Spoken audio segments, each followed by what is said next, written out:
잘 지내셨습니까? 보나투어 요한나입니다.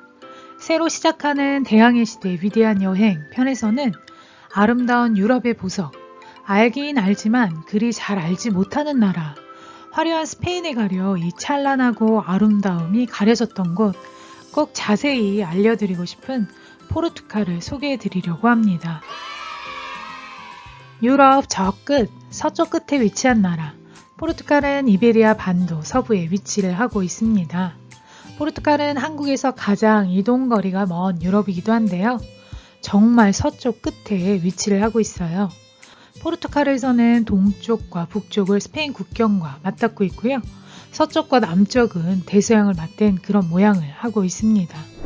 우리는 3면이 바다인데 포르투갈은 2면이 바다이네요. 국토의 총 면적도 대한민국과 비슷한 92,090제곱킬로미터입니다. 우리나라가 10210제곱킬로미터예요. 인구는 1026만 명, 2021년에 조사한 것인데요. 대한민국이 5178만이니 비슷한 땅에서 5배 우리가 복잡하게 살고 있네요. 포르투갈은 딱 서울시 인구만큼 국민이 살고 있습니다. 포르투갈의 수도는 리스본입니다. 리스보아라고 포르투갈어로는 말하고 있죠.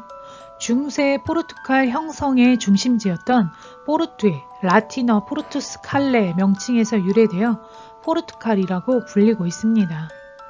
포르투갈에는 포르토에서 일하고 코임브라에서 공부하고 브라가에서 기도하고 리스본에서 즐겨라 라는 말이 있습니다.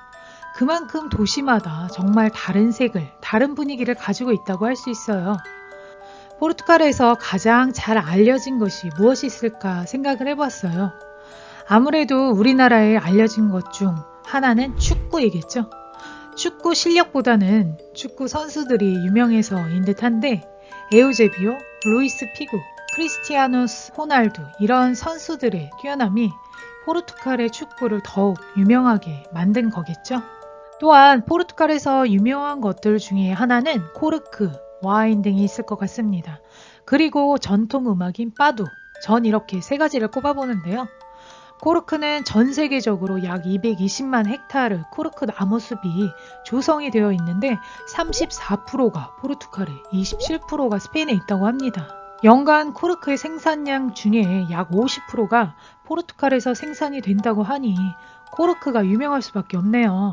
코르크 나무는 약 300년 수명이 된다고 하는데 25년부터 평균 9년에 한 번씩 코르크가 줄기로부터 벗겨지게 됩니다. 코르크 제조업은 친환경적이고 지속 가능한 사업이라고 합니다. 왜냐하면 코르크 생산을 위해서 나무를 자르지 않기 때문이죠. 또한 코르크는 재활용하기 쉬운 재질로 친환경적이라고 할 수 있습니다. 고품질의 코르크, 젠틀 코르크라고 불리는데 포도주나 샴페인병 마개로 제작을 한다고 합니다. 전 세계에 생산된 코르크의 60%는 포도주 마개로 제작이 되는데요. 그 규모가 연간 약 200억 병에 달한다고 합니다. 또한 다른 용도로는 미세한 구멍과 불의 강한 성질에 의해서 집의 벽이나 바닥, 천장 등의 단열 재료도 많이 사용을 하고 있다고 합니다. 실제로 포르투갈에 가면 코르크로 만든 신발, 가방, 모자, 다양한 코르크 제품들을 보실 수가 있는데요. 포르투갈에 가서 제가 머물던 수도원의 모든 바닥도 코르크였습니다. 포르투갈은 현재 세계 9위의 와인 수출국으로 세계 와인 시장의 2.6%를 점유하고 있습니다. 다른 유럽이 그러하듯 포르투갈도 음식과 와인은 이곳에서 아주 중요한 문화입니다. 포르투갈은 수천 년의 와인 양조 역사를 이어왔습니다. 12세기 영국으로 처음 와인을 수출하게 되었고 현재 포르투 와인은 영국 왕실의 공식 축배 와인으로 사용을 하고 있습니다. 이곳의 와인은 전 세계에서 토착 품종의 재배 밀도가 가장 높은 나라로 250개 이상의 품종을 보존하고 있습니다. 다양한 기후와 토양은 와인의 다양성을 보여주며 독특한 포르투갈의 와인 테루아를 만드는 요소입니다. 이 중 우리에게 가장 유명한 와인은 포르투 와인일 텐데요. 포르투 와인은 포도의 당이 알코올로 변하기 전 알코올 도수 77도 이상의 브랜디를 섞어서 만드는 와인으로 알코올로 바뀌지 못한 포도의 당 때문에 와인보다 훨씬 더 달콤하게 느껴집니다. 하지만 강한 브랜디를 섞어서 만드는 것이기 때문에 18도에서 20도 정도로 알코올 도수가 높은 편입니다. 왜 와인에 브랜디를 섞었을까? 이것을 생각해보면 또 역사 속으로 들어가 볼 수밖에 없어요. 때는 바야흐로 영국과 프랑스가 벌였던 100년 전쟁인 1337년부터 1453년까지 거슬러 올라가 봅니다. 영국의 귀족들은 프랑스의 와인을 아주 즐겨 마시며 너무나도 좋아했었습니다. 하지만 두 나라가 전쟁을 하니 당연히 와인 수출은 금지가 되었고 더 이상 이 귀족들은 아주 풍미가 좋은 프랑스 와인을 마시지 못하게 됩니다. 영국의 귀족들은 이 맛 좋은 와인을 더 이상 마실 수 없게 되니 전쟁 중인 나라에게 와인을 좀 달라고 할 수도 없고 프랑스 와인을 대체할 땅을 찾게 됩니다. 그러다가 바다 건너 포르투갈을 발견하고 그중 도우로 강가의 넓은 땅과 강한 일조량과 더불어 강수량까지 포도를 재배하기에 모든 조건이 갖춘 안성맞춤인 지역 포르투를 찾아나게 됩니다. 그래서 이곳에서 포도주를 만들어 영국으로 보내게 됩니다. 그때 당시에는 영국까지는 배를 통해서 와인을 보내게 되는데요. 한참이 걸려서야 도착을 하게 됩니다. 가는 동안에는 날씨는 아주 뜨거운 햇살로 가득 포도주가 담긴 오크통을 쬐었을 거고요. 기대에 찬 와인을 기다렸던 귀족들이 와인을 따는 순간 상한 와인을 맛보게 되는 거죠. 하지만 이것을 포기하지 않고 상하지 않고 영국까지 와인을 들여오는 법을 연구를 하다가 브랜디 섞는 방법을 시도를 해봤고 그것이 마침 발효되기 전 브랜디와 섞이면서 아주 달콤해지며 풍미까지 좋아지는 법을 알아내게 됩니다. 이젠 더 이상 브랜디를 섞은 와인은 배로 한참을 와도 상하지 않으며 브랜디가 방부제 같은 역할을 해내고 마는 거죠. 그래서 유명해진 이 포트와인은 브랜디를 포도와 섞어 오크통에서 혹은 병 속에서 짧게는 2년, 길게는 40년까지도 숙성을 시킨 와인입니다. 이 유명한 포트와인, 포르투에서 직접 도로 강가를 바라보며 마셔봐야겠죠? 그리고 포르투갈에서 또 유명한 빠두는 주로 검은 옷을 입은 솔로 가수가 기타와 클래식 기타 연주와 함께 노래를 부르는 방식으로 2011년에 유네스코 무형문화유산으로 선정이 됩니다. 빠두는 운명, 숙명이라는 뜻으로 애절한 멜로디와 가사가 일반적이죠. 운명의 감수, 체념, 슬픔이 불어넣어진 갈망과 그리움으로 만들어진 서글픈 감정으로 하는 노래로서 대부분의 주제가 바다로 나간 연인이나 가족을 기다리는 여인들의 노래이기도 합니다.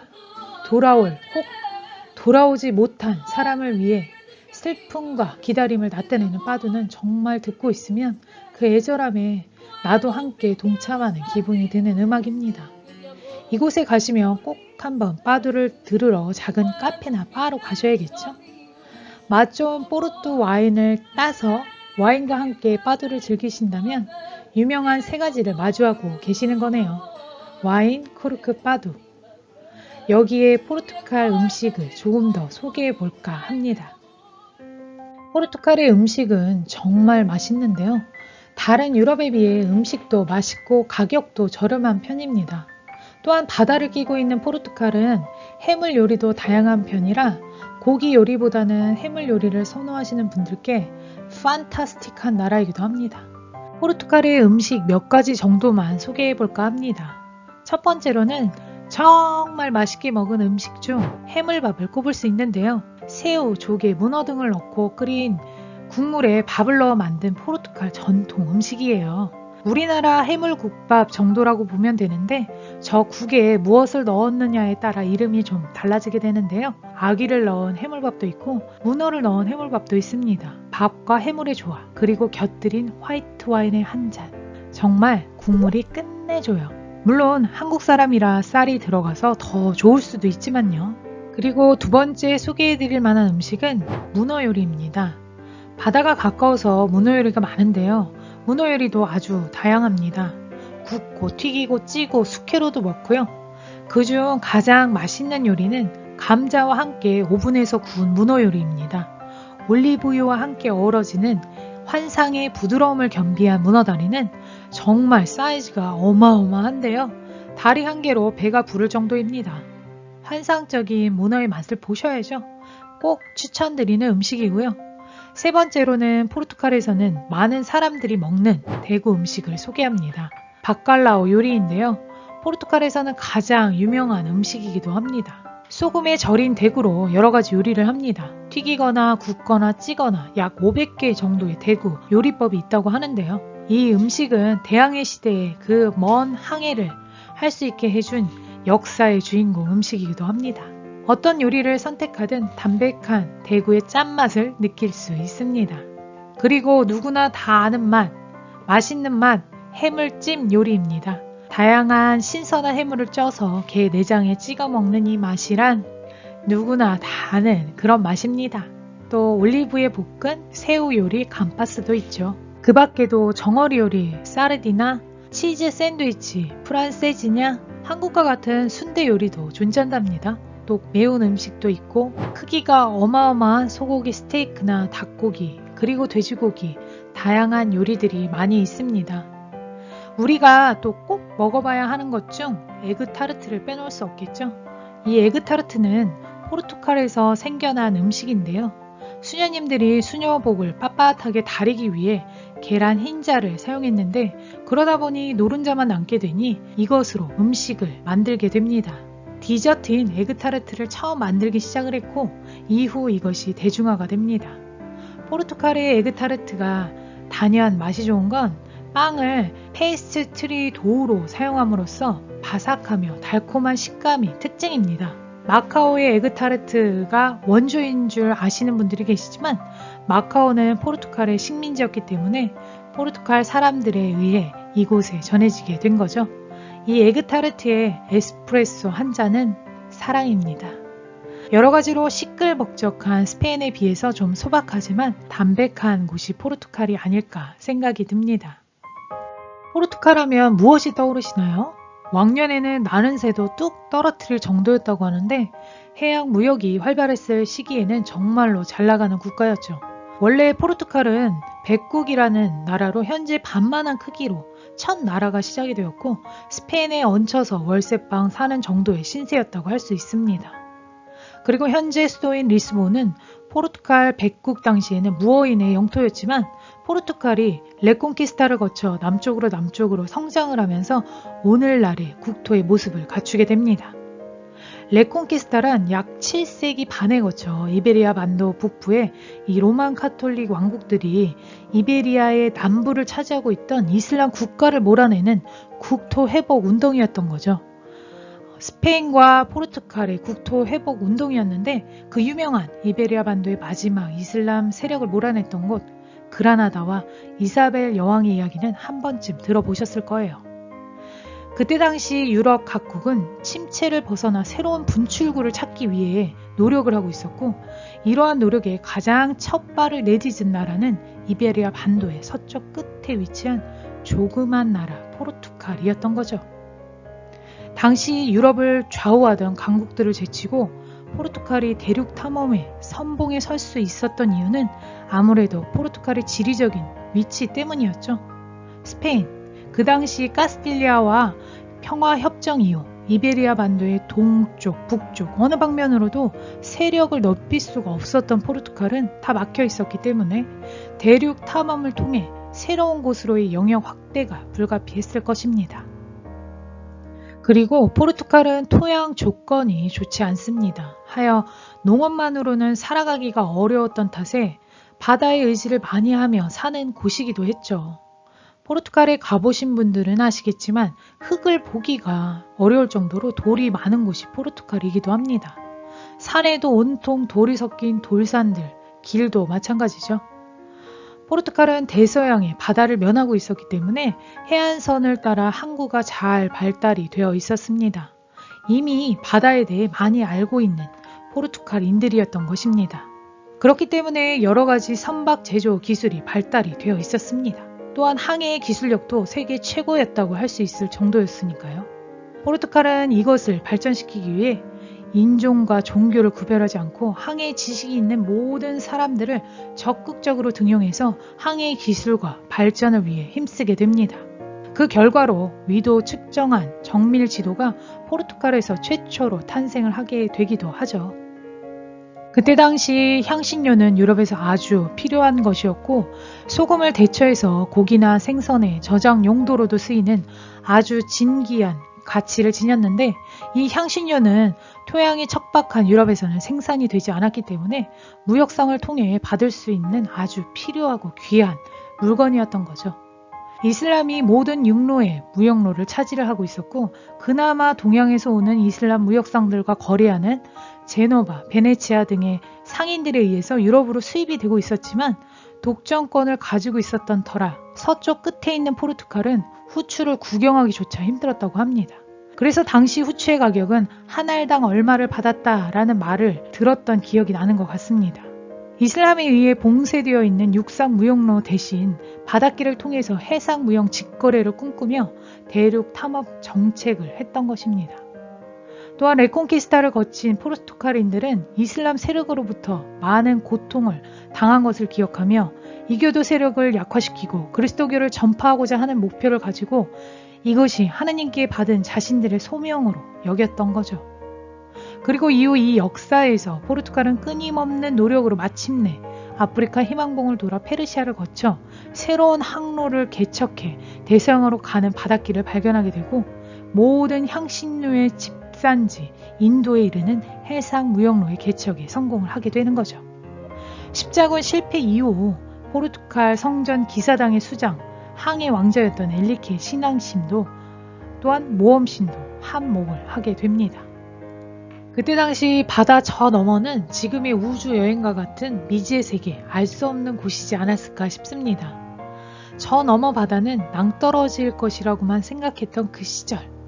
큰 꿈을 가지고 끝까지 해냈기 때문에 대한민국보다 작은 나라 포르투갈이 지구의 반을 제패하는 그런 해양 강국으로 발전하지 않았나 싶습니다. 신생 왕국의 왕자로 조국을 부강하게 만들겠다는 신념만으로 이룬 이 해양 왕자 엘리케를 포르투갈에서는 정말 큰 영웅으로 생각하고 있는 이유이죠. 십자군 전쟁 이후 중세 유럽 사회를 지탱해주던 봉건제가 무너지기 시작하면서 교회의 위상도 함께 흔들리기 시작합니다. 교회는 새로운 세계를 향해 나아가려는 포르투갈의 대륙 탐험 정책에 적극 동조를 하게 되는데요. 그것은 십자군 전쟁과 더불어 추락해버린 교회 위상을 다시금 살리는 계기로 작용할 것이 분명했기 때문에 그리스도교가 유럽에서 다른 대륙으로 뻗어나가는 데 큰 역할을 할 것이라 판단했던 거죠. 교회는 이를 통해 대륙 탐험 정책을 수행하는 포르투갈의 공적을 높이 평가하고 그리스도교 선교 사명을 원활히 수행하기 위한 일대 특전을 포르투갈에 부여하게 되면서 보호권이라고 불리는 특권을 주게 되는데요. 그로 인해서 포르투갈에 새로 발견된 토지 획득권의 독점권을 주고 그곳의 복음을 위해 교회를 설립하면서 주교, 서행권도 주게 됩니다. 이로써 그리스도교 선교를 하게 되는 그들에게 발견된 땅이 영구한 지배의 정당성을 제공해주는 구실을 만들어주게 되는 거죠. 그럼 옆에 있던 나라는 어땠을까요? 스페인 역시 엄청 배가 아팠을 겁니다. 내부 사정으로 스페인은 통합 왕국을 이루고 나서 본격적으로 신대륙 발견에 힘쓰게 됩니다. 1492년 신대륙을 발견함과 동시에 스페인의 교회에 포르투갈과 같은 보호권을 교황청에 정식 요청하기에 이르고 이 때문에 1494년 토르데시아스 조약을 맺게 되면서 포르투갈은 동쪽으로 독점할 권리를 갖게 되고 경계선에 걸린 남미 대륙에 유일하게 포르투갈어를 쓰게 된 브라질의 커다란 땅을 차지할 수 있었고요. 인도로 이어지는 신항로를 발견하게 되면서 고아를 거점으로 삼아 해상권까지 차지를 하게 됩니다. 한마디로 지구의 반을 거서 동쪽은 포르투갈에게 서쪽은 스페인에게 주게 된 것이죠. 대항해의 이 시점은 교황의 영향력이 막강했던 시기이기도 했고 스페인과 포르투갈을 제외한 나머지 유럽 국가들은 바다로 나갈 역량이 되지 못했기 때문에 16세기에 접어들기 전까지 이 두 나라가 어느 방해도 받지 않고 독점을 누리던 시기였던 것입니다. 거대한 땅 브라질을 비롯해 아프리카의 앙골라, 모잠비크, 기니비사우, 인도의 고아, 중국의 마카오 등 많은 곳이 포르투갈의 식민지가 됩니다. 하지만 식민지에 대한 과도한 의존으로 부작용도 많이 일어났고 주왕 6세의 페드로 왕자가 포르투갈의 최대 식민지였던 브라질을 차지하고 독립을 선언하면서 영향력이 점점 줄어들기 시작합니다. 그러면서 포르투갈은 유럽의 이류 국가로 전락하게 되는 거죠. 브라질을 제외한 나머지 식민지 영토를 20세기까지 유지를 했지만 쿠데타에 의한 내란에 의해서 독재 정권을 겪기도 하고요. 이후 카네이션 혁명으로 인한 독재 정권이 무너지면서 많은 내란을 겪게 됩니다. 그 이후 민주정부가 1974년 식민지 독립을 인정을 시작으로 마지막으로 마카오를 1999년 중국에 112년 만에 반환을 하면서 포르투갈은 모든 식민지를 반환하게 됩니다. 포르투갈은 현재 유럽연합국가에 비해 낮은 경제 성장률을 유지를 하고 있습니다. 2020년에 1인당 GDP를 비교해보면 한국보다 10,000달러나 뒤진 21,608달러로 나옵니다. 이들은 농업이 2.4%, 낮은 비율을 차지하고 공업 23.2%, 서비스업 74.4%의 비율을 차지를 하고 있습니다. 대략적인 포르투갈의 역사에 대해 알아봤는데요. 좀 더 짧고 쉽게 풀어봤는데 어떻게 잘 이해가 가셨는지 모르겠습니다. 잘 안 가시는 분은 따로 연락주세요. 참고로 포르투갈 자세한 역사는 보나투어 유튜브 중 동양의 작은 유럽 마카오 1편 한방에 끝내는 마카오 역사와 카톨릭 이야기를 참고해주세요. 이렇듯 세계를 가졌던 이 작은 땅덩어리 그 매력으로 들어가 볼 시간입니다. 어느 유럽보다 아름다운 곳이기도 하고요. 정말 포근한 느낌이 드는 포르투갈 사람들과 함께 맛있는 와인과 음식 그리고 구슬픈 음악이 있는 곳 제가 가장 좋아하는 유럽의 나라이기도 합니다. 그럼 이제 이 멋진 곳을 여러분과 함께 여행을 시작해 볼까 합니다. 렛츠 고!